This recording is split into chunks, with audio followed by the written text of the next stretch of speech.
குருப்யோ நமக 108 days ancient yoga சேலஞ்சில் இன்னைக்கு நம்ம பார்க்க போகிறது முக்குணாஸோட கண்டினியூஷன். சாத்விக், ரஜஸ், தமஸ் இந்த முக்குணங்கள் தான் பிரகிருதியோட மூல காரணம் சொல்லிட்டு நேற்று பார்த்தோம். ஒரு ஆட்டம்க்கு எலக்ட்ரான், நியூட்ரான், புரோட்டான் எப்படி இம்பார்ட்டண்ட்டோ அதே மாதிரி தான் இந்த படைப்புக்கும் இந்த 3 குணங்களும் ரொம்ப இம்பார்ட்டன்ட். முக்குணங்களையும் எப்படி சமநிலைப்படுத்துறதுன்றத இன்னைக்கு நம்ம பார்க்கலாம். சாத்விக் குணத்தை அதிகரிக்க என்ன பண்ணணும்னு பார்த்தோம்னா, தியானம் பண்றது, நல்ல சுத்தமான உணவை சாப்பிட்றது, ஸ்பிரிச்சுவல் புக்ஸை ரீட் பண்றது, நிறைய சர்வீஸ் பண்றது, மற்றவங்களுக்கு ஹெல்ப் பண்றது, இந்த மாதிரி ஆக்டிவிட்டிஸ் எல்லாமே சாத்விக குணத்தை அதிகப்படுத்தும்.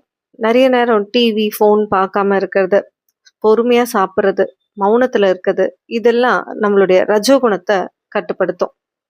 தமோ குணத்தை குறைக்கணும்னா, அதாவது சோம்பேறித்தனத்தை குறைக்கணும்னா, விடிய காலையில எழுந்துக்கிறது, சூரிய ஒளி படுற மாதிரி வாக்கிங் போறது, யோகா பண்றது, இந்த மாதிரி ஆக்டிவிட்டிஸ் எல்லாம் தமோ குணத்தை குறைக்கும். எந்த மாதிரியான உணவு பழக்கம் எந்த குணத்தை அதிகரிக்கும்ன்றத சாப்டர் 17ல பகவத்கீதால வர்சஸ் 8, 9, 10ல கிருஷ்ணர் சொல்லியிருப்பாரு. சாத்விக உணவை சாப்பிட்றது மூலமா ஆயுள், பலம், ஆரோக்கியம், மகிழ்ச்சி இதெல்லாம் அதிகரிக்கும். எந்த உணவை சாப்பிடும்போது நம்ம உடலுக்கு ஆரோக்கியத்தையும் மனசுக்கு மகிழ்ச்சியும் உடம்புக்கு சக்தியும் கொடுக்குதோ அதுதான் சாத்விக ஃபுட்டுன்னு சொல்லுவாங்க. இத பத்தியா ஃபுட்டுன்னு சொல்லிட்டு ஹதயோக பிரதிபிகாலையும் எக்ஸ்பிளைன் பண்ணியிருப்பாங்க. சாத்விக ஃபுட்ஸ்ன்னு பார்த்தோம்னா வெஜிடபிள்ஸ், ஃப்ரூட்ஸ், தானிய வகைகள் இதெல்லாமே சாத்விக உணவு தான். ரஜசிக் ஃபுட்டுன்னு பார்த்தோம்னா கசப்பு, உவர்ப்பு, புளிப்பு, காரம், அதிகமான சூடு இது எல்லாமே ரஜஸ்விக் ஃபுட்டுன்னு சொல்லலாம்.